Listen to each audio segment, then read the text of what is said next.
O Flamengo tá ficando ainda mais forte e apelão.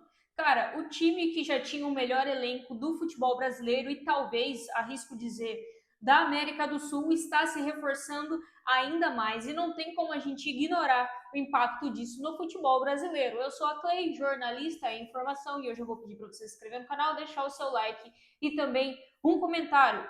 Cara, o Flamengo, nessa janela de transferências, ele perdeu duas peças muito importantes para o time, né? Dois titulares, que no caso são o Gerson, que foi negociado com o Zenit da Rússia, pós-Copa do Mundo de Clubes, e o Wesley, lateral direito aí, que inclusive estava sendo convocado para a seleção brasileira, foi vendido ao Roma, tá? E com essas duas vendas, né, que foram feitas à vista, o Flamengo colocou em seu caixa quase R$ 500 milhões.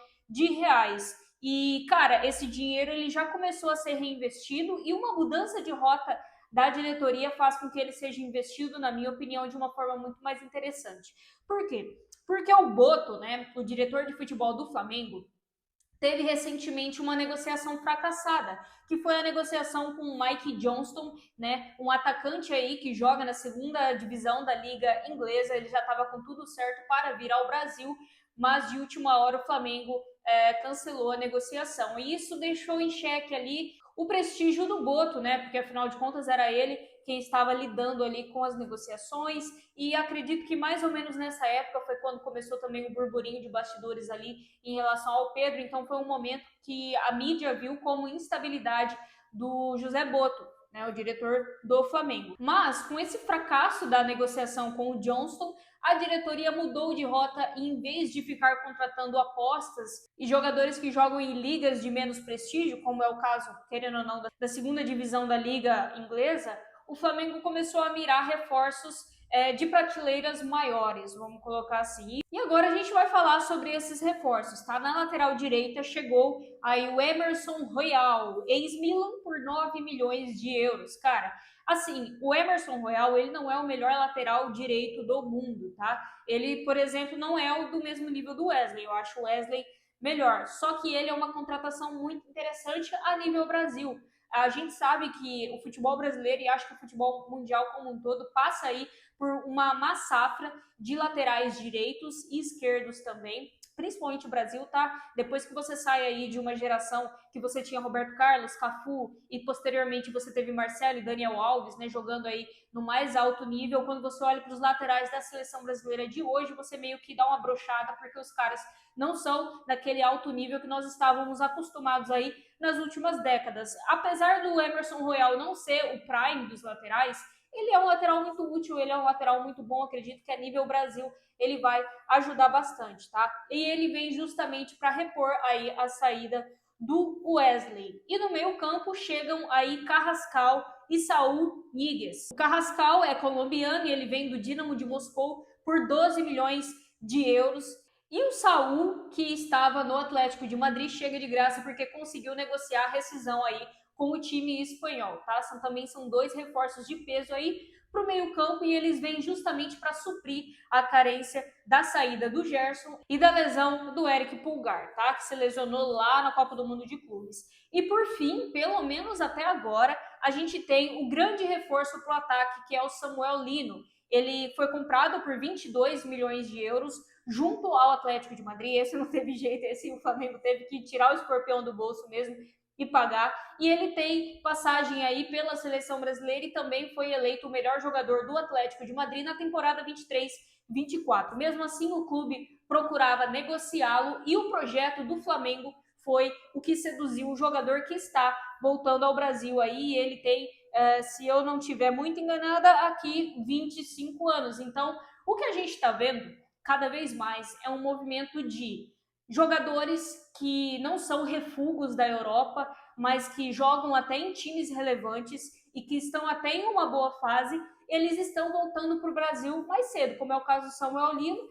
O Atlético queria negociá-lo, mas não é como se ele fosse um pereba, como se ele fosse um refúgio. Ele estava jogando, sim, no time do Simeone e poderia ter ido para qualquer outro time da Europa, né? Mas no caso ele prefere voltar ao Flamengo. Por quê? Porque ele vê que o nível de competitividade do Flamengo é um nível maior e também porque ele pensa que jogando no Flamengo ele vai ter mais visibilidade aí para quem sabe alcançar novamente a seleção brasileira. E, cara, essas contratações que o Flamengo está fazendo, elas, querendo ou não, elevam o nível do futebol brasileiro e deixam o produto mais atrativo, né? Deixa os campeonatos mais atrativo, e isso faz com que cada vez mais os jogadores olhem para cá não como um paraíso de aposentadoria, como alguns veem apenas para se aposentar, mas também como uma oportunidade de carreira. E o Samuel Lino, por ter apenas 25 anos, ele pode voltar para a Europa, né? Vamos supor aí que ele faça 2 ou 3 boas temporadas pelo Flamengo, se valorize, o Flamengo pode até vender ele por um preço maior do que pagou. Então não é só você trazer aí jogadores veteranos de graça ou por um baixo custo, que mesmo sendo baixo depois você não vai ter lucro algum.